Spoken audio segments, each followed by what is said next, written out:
Hello, everyone. Welcome on into the new daily creative challenge for Photoshop. I'm going to be your host for the next 2 weeks. My name is Sam Peterson. If you guys don't know me, I've been around the daily creative challenges for a while. I'm going to be hosting. I'm going to be going over a challenge each day from this time for 30 minutes. We're going to be doing this Monday through Friday for the next 2 weeks. And then after that, we're going to have 2 weeks of replays. So if anyone's watching this and it says Creative Encore at the bottom, this is a replay. So hello from the past. Good to see everyone. Welcome on in. We got Annika, Steve, Frank. What's up, everyone? Bliss, our own Way to Cuff.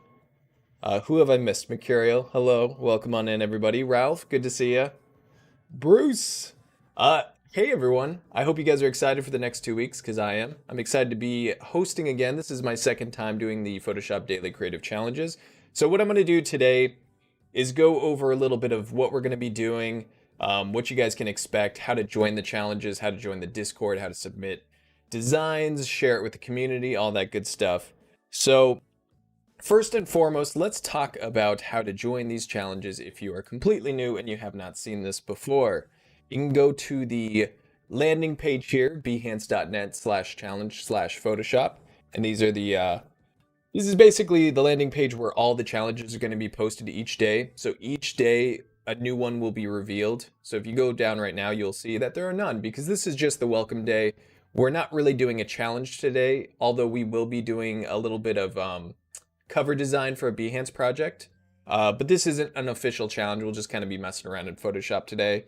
And this is where they'll all be revealed. So you'll see that the next one is the 21st, which will be tomorrow. Unless you're watching the replays, of course, then these will all be revealed already. And we'll go down all the way for 2 weeks. So yeah, let's talk about, I guess, how to join the Discord, because that's where you're going to be posting all these challenges. Hey, what's up, Chris? We got more people in the chat. Kate, Gustavo, I don't want to miss anyone. Umacorn, good to see you. Valdair, of course. Valdair is one of our mods here. You'll see him in the Discord, I'm sure. Murray, good to see you as well. Charles, Cynthia, everyone in the chat. All right, so let's talk about the, let me pull this up real quick. Talk about the Discord. Got to bring this over to my main monitor here.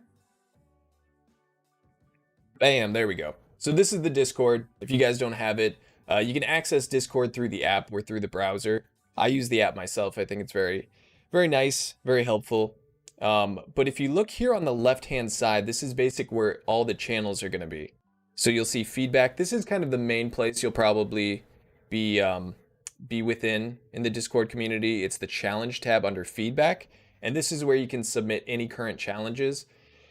And I don't mean like specifically like day of. So if you're doing any of these challenges, any of the 9 challenges throughout the next month, so 2 weeks of live and then 2 weeks of replay, you can post any of those here. So these are some of the ones from the previous daily creative challenge with Howard. So if you guys haven't seen this, you can scroll up. There's tons of cool posts. This is where you get feedback. You can see Ted's giving feedback. I was giving feedback here, but you can also post your designs. So it's a place for posting your art and your designs as well as getting feedback. So check it out if you haven't. You can scroll around and kind of see what people have been up to, what people have been doing, some really cool designs. And then another section that you might need to use is the Ask a Question section. So this is a very popular section too if you have any sort of like technical issues with Photoshop, or you're struggling with the tools, or you just need some feedback or direction in terms of like how to get Photoshop to do what you want or how to use a certain technique. That's kind of the place to be. We also have like the Design Other section where you can post your own designs that you're working on that aren't related to the challenges necessarily. You can just kind of scroll through it. There's a chat section. So there's quite a few, but the main ones you're probably going to be using are the challenge and the Ask a Question section. So yeah, I think, let me see here.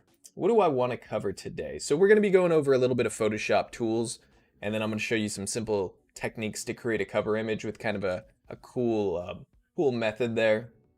And I think at the end of the stream, we'll talk about how to submit these challenges onto Behance as well. So this is kind of throughout the challenges, you'll be posting it on Discord.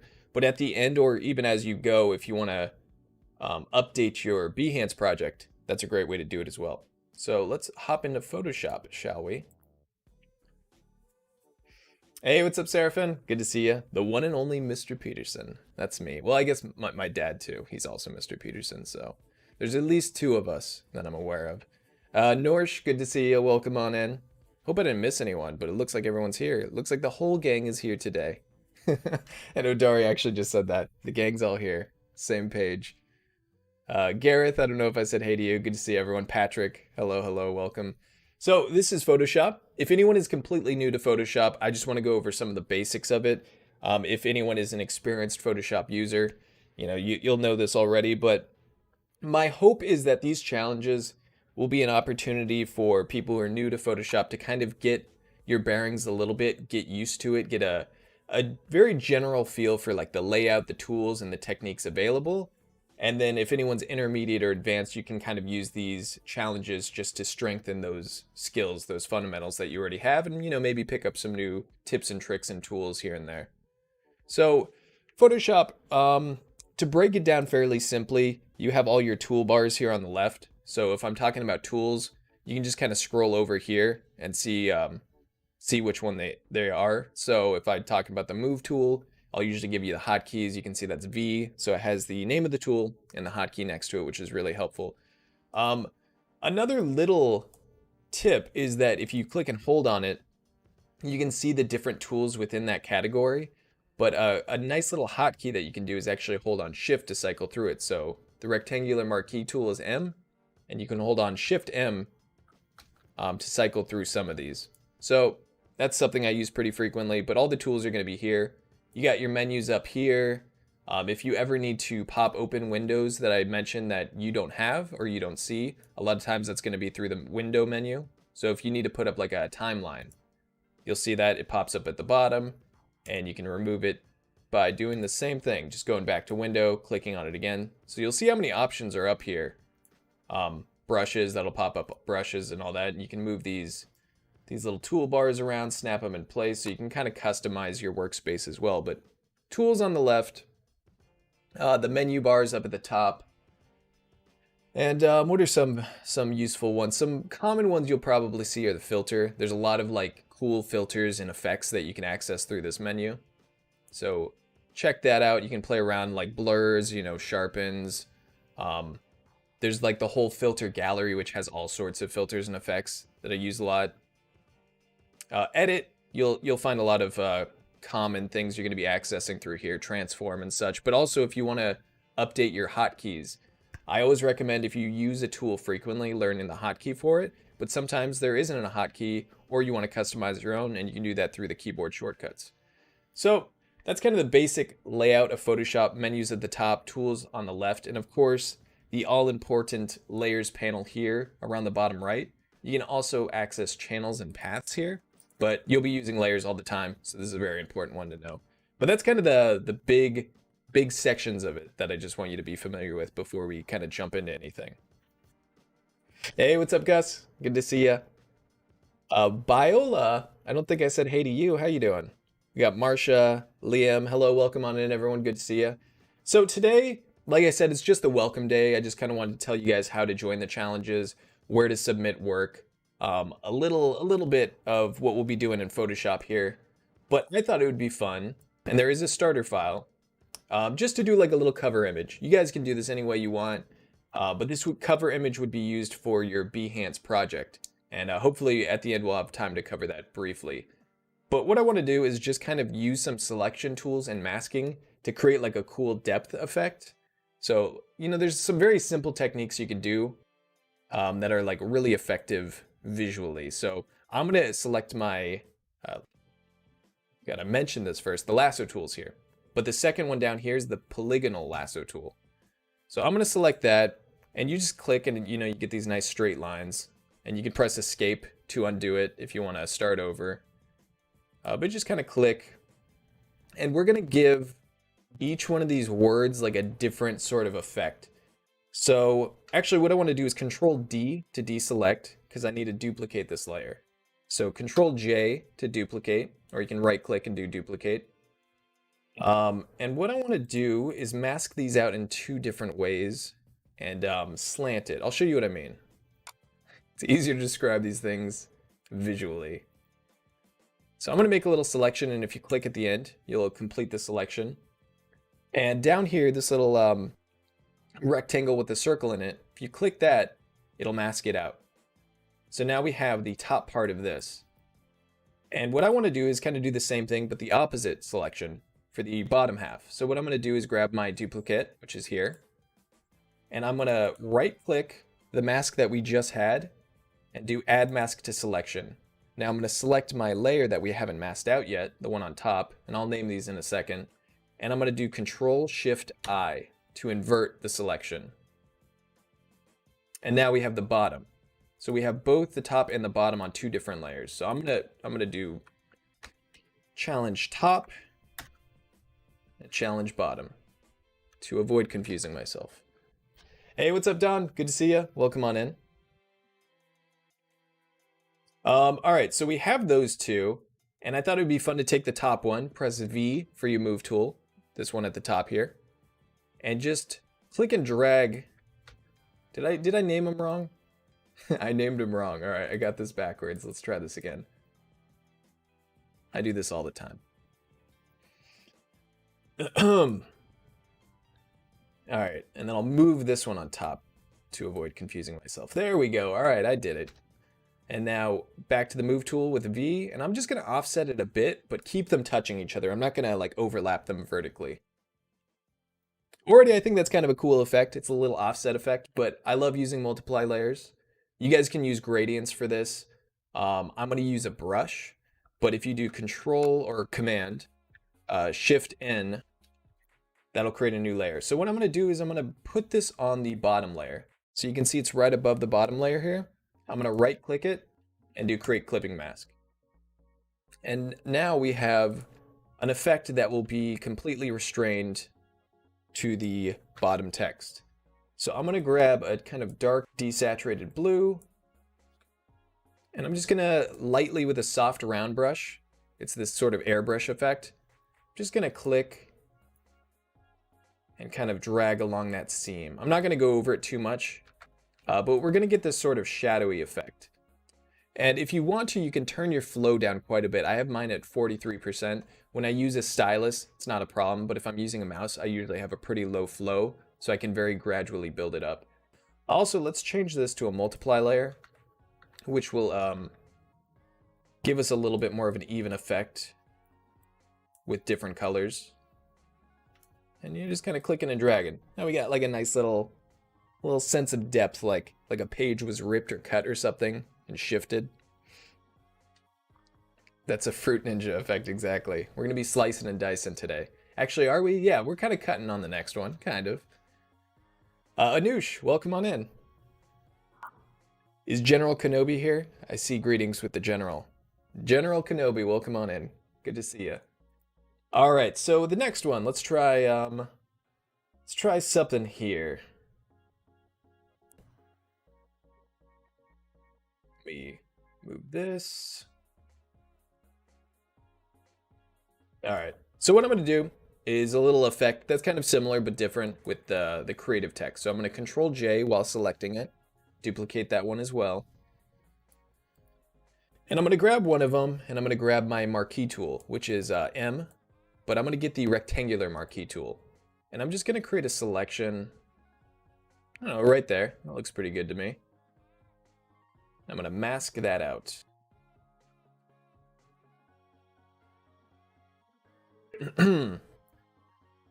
Let's see here. Or do I want to create a cut? There's two ways I could go about this. Let's try Control-Shift-I. See if I want to do this more. Yeah, I think I want to do this. So I'm going to create a cut through it. So I selected the middle, and then I did Control-Shift-I to select the outside, and I masked this.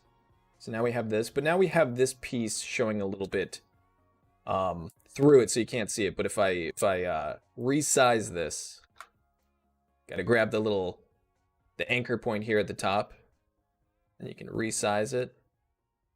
Maybe I could kind of put this back behind here. And to make this a little easier, I'm gonna change the color. So I'm gonna hide this select this, do Control A to select all of it, or Command A if you're on Mac. And then let's try picking a color that's a little bit more visible. I'm gonna go with like a red.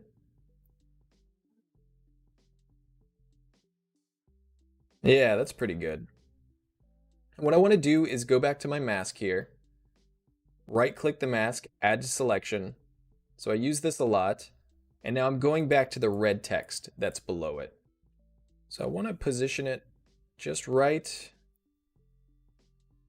And then, yeah, I think that's where I want. So I'm going to take this selection and we want to do the inverse. So we just have the center showing. So again, Control Shift I, Control or Command, and then mask that.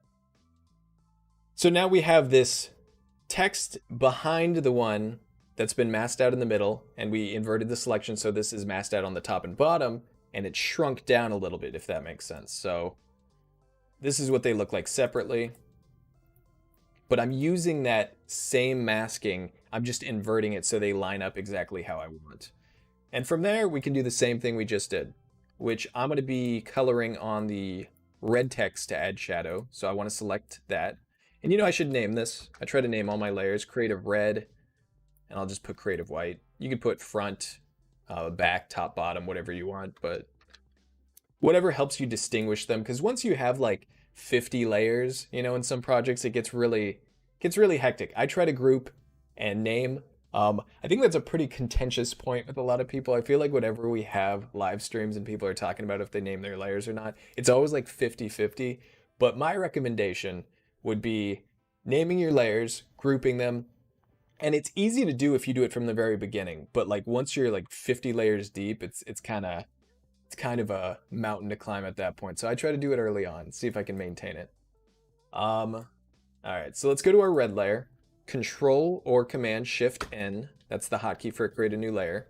You can also go to Layer New up here. You can do it that way. And let's clip I'll just put multiply, which is always my shadow layer. Also, another thing, I always do right click, create clipping mask. I said that earlier, right there. But what you can also do is hold on Alt or Option and see right between the two layers, the one we're clipping and the one we're clipping to, click that and it'll clip it. So that's another way you can do it. Arguably faster. All right, so I'm gonna keep the same sort of like desaturated bluish tone I have. I always use these for multiply layers. You could use like an exposure layer, adjustment layer for shadows, but I always use multiply layers.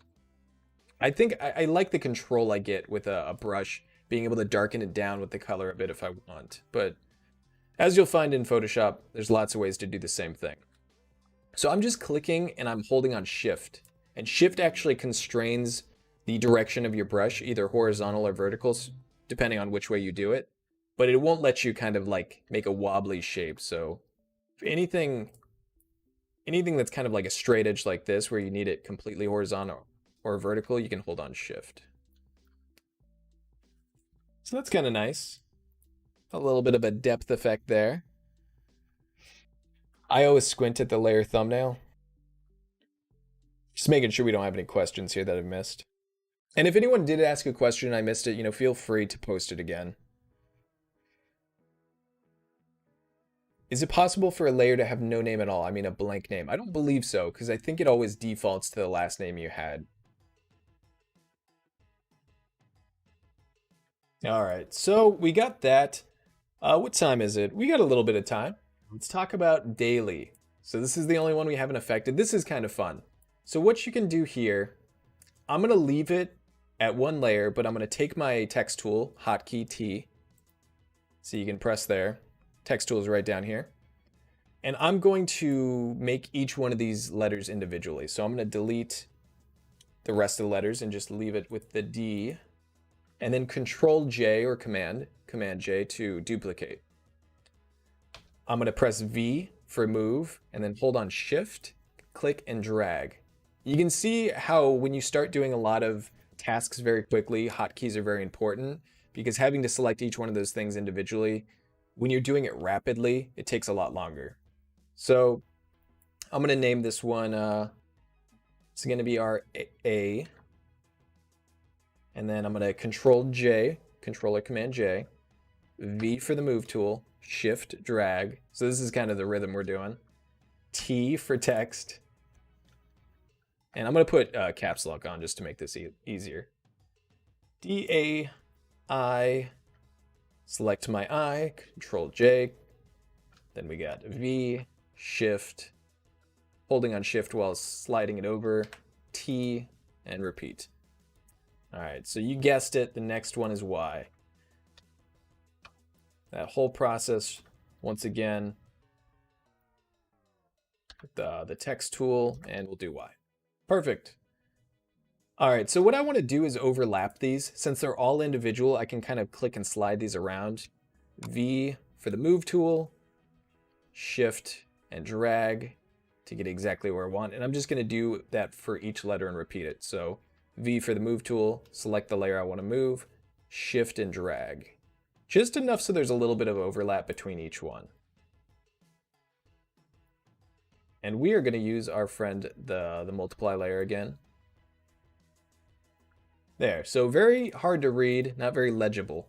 Now what you can do is you can select all your layers by clicking one, and then shift clicking the other one. Press V to move for the move tool. Hold on shift and drag it right to where we want it to be. All right, so I'm going to do one multiply layer for this, but then I'm going to duplicate it and apply it to every layer. So you can see my layers panel here. We got them all separated. Command or Control Shift N for a new layer. And this is our multiply layer. I'm just going to call it multiply because then we're going to have like all these new layers. They won't mean anything to me. Multiply. I can spell. All right, so now we got to clip this to the D letter. So I'm going to do it the quicker way, which is Alt click. Now that, right between the two layers, and that clips our multiply to our D. And then we still have our same blue. It's like a very desaturated mid-tone bluish color. I like that for shadows. So I'm going to make this layer multiply before we do that. And I'm just going to hold on shift while I drag up and down. And you know what? I think that might be good enough. So I'm going to do Control J, Controller Command J while on my multiply layer. And I'm going to bring that above the A, and I'm going to clip it. And now I'm going to go to my move tool, shift, drag, and I'm going to repeat this for every letter. I'm just going to duplicate with Control J, the multiply, bring it above to my next letter, clip it there, use my move tool, hold on shift to get an even slide, and just put it in place. Click and drag.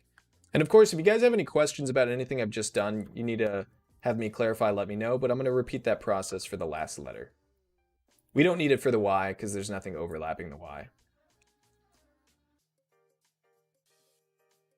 So you could have like painted each one of those individually, but there's really no need. I just multiply things, or sorry, I duplicate layers and I reuse them if I can. So a lot of times if you've done the work once, you don't need to, always repeat it. Hey, what's up, D? Good to see you. Welcome on in. All right, just going to scroll up real quick to see if there's any questions, if I missed anything. All right, so this is our little cover for, potentially for like our Behance project. But I feel like it's missing something. I say we add one more little touch in there. And I'm going to go down here at the bottom left to the rectangle tool, which is a hotkey U. And I'm going to be honest, I did not know that. I never use the tools that much to actually have seen like, what is the hotkey for this? I keep using it. But that's good to know. So you can see it created a black line. Up at the top here, you'll see a fill and a stroke. The fill is nothing. That's why it's not filling in. So if we add something like that, you can see it's going to fill in. But I'm going to go up here at the top left, click no fill, please. The stroke, I think I want to keep it white. I like that look that we got going. So I'm going to select white. And you can select any color you want if you click this little icon at the top right of this window. You can select the color manually, but it has your recently used swatches. And I don't like the thickness of it, so I'm actually going to take this, which is the stroke width. Just crank that down a bit. That's pretty good. It's not too shabby. I think that looks not half bad. Maybe I want to increase it. I'm going to grab the anchor point, just drag it up. I think that looks pretty decent. And our whole design is not cropped how I want it to be, so I'm actually going to press C, which is the crop tool. You'll see that over here on the left. And I'm going to crop it up.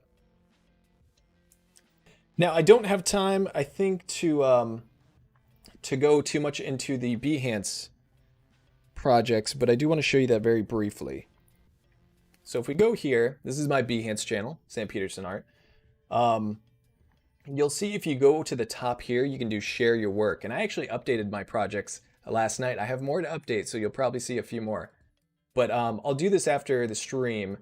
And if you go to share your work, you can build a project. And then here you can add images, you can add text. It's actually really convenient to upload your gallery or to update your gallery on Behance. It's one of the easier platforms I've used. But if you go to image here, it's going to ask you, these are just some images in a random folder, what you want to use. You put that in. And you can upload it. You can add text here, insert media. You can put a little title text, Sam's things, and you know, kind of get different options, font, all that stuff. So I'll be doing that with this cover image. If you guys want to make a Behance cover image for your project, I encourage you to create that and then upload it, and we can kind of update it as we do each challenge. So once again, if you guys want to check out the challenges, you can do so here. But I got to run. Thanks so much for hanging out, everyone. I'm out of time. I'll see you guys next time tomorrow for the next daily creative challenge. Bye, everybody.